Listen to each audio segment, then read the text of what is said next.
सभी विद्वानों के सामने चरणों में हम निवेदन करें। कई लोग कहते महाराज ऐसी कृपा करो कि मरने के बाद मोक्ष मिले। हमें बड़ी हंसी आती, मरने के बाद मोक्ष मिला भी कि नहीं ये देखने कौन जाएगा।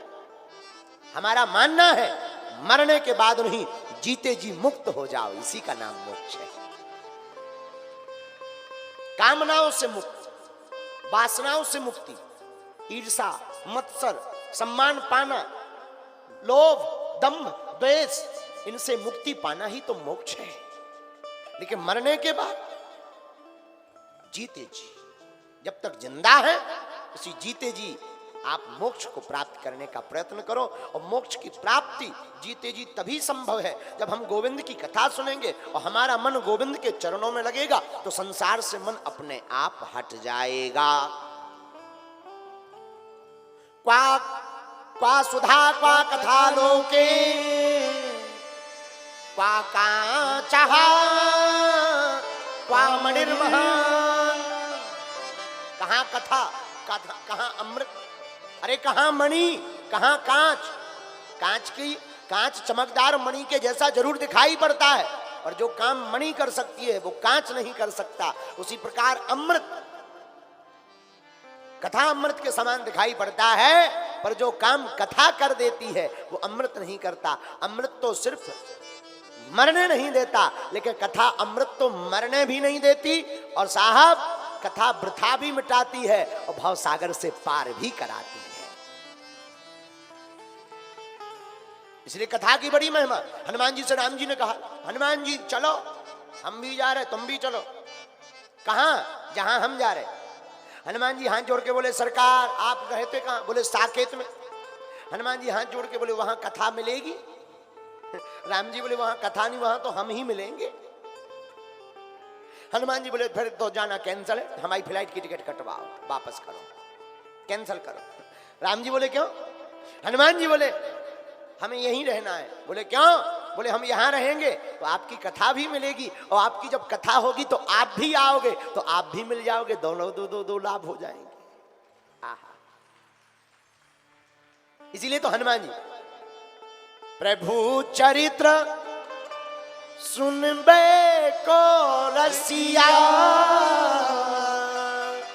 राम लखन सीता मन बसिया, राम लखन सीता बसिया।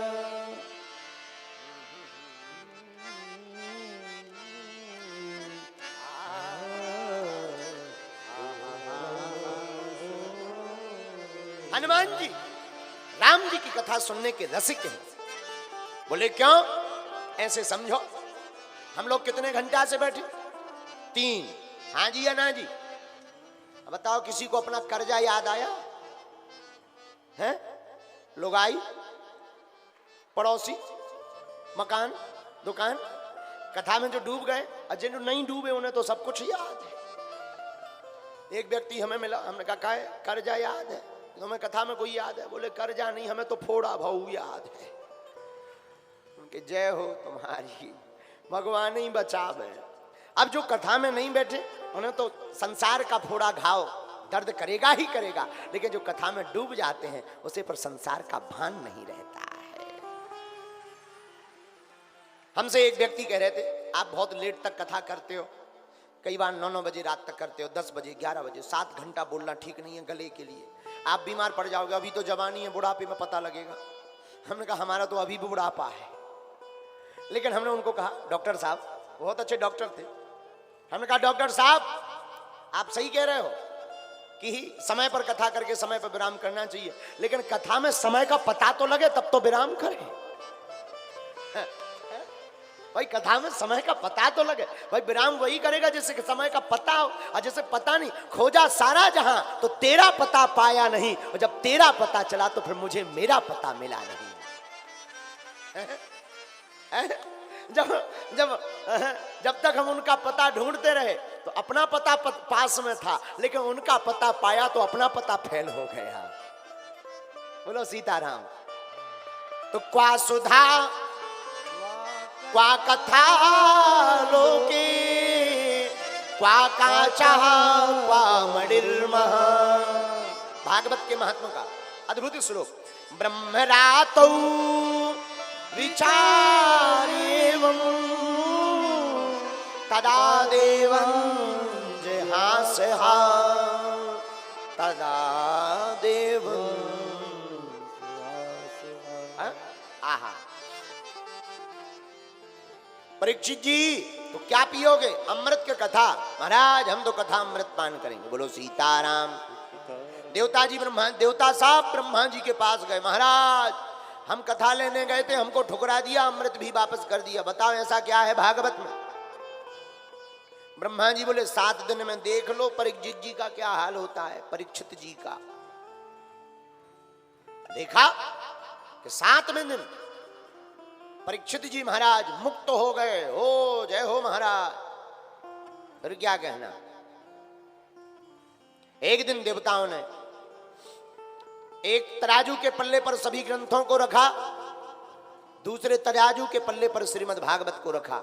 जहां तराजू को उठाया तो लघुन्यानि जातानि गौरवेण इदं महत्, तदा ऋषि गणः सर्वे विस्मयं परमं ययु, विस्मयं परमं ययु। भागवत के पल्ला को उठा नहीं पाए। और आगे भागवत कथाकार। एकदा हि विशालायां चत्वार ऋषयो मलः सत्संगार्थं समायाता दद्रुस्तत्र नारदम्। एक बार सनत सनंदन सनातन सनत कुमार बद्रीनाथ में विचरण कर रहे थे। उसी समय चारों भाइयों ने देखा कि नारद जी घूम रहे हैं, लेकिन नारद जी का मुंह लटका है। अरे महाराज, हे नारद जी आपका मुंह क्यों लटका हुआ है? कथम ब्रह्मन् दीन मुखा कुतश्चिंता तुरो भवान। आपका मुख क्यों लटका है? महात्माओं का अगर मुंह लटका होगा तो गृहस्थियों का क्या हाल होगा? महात्माओं को तो मुस्कुराता हुआ रहना चाहिए। बोलो सीताराम। कैसा रहना चाहिए? मुस्कुराता हुआ। क्यों? क्योंकि महात्माओं को कोई टेंशन ही नहीं। टेंशन तो गृहस्थियों को होता है, लुगाई, लड़का, घरवाल, द्वार, मकान, बिजनेस, व्यापार। महात्माओं को क्या टेंशन है? ना न आगे न पीछे। जय जय सीताराम। मिल गो सो जय घनश्याम, ना मिलो सो जय हनुमान।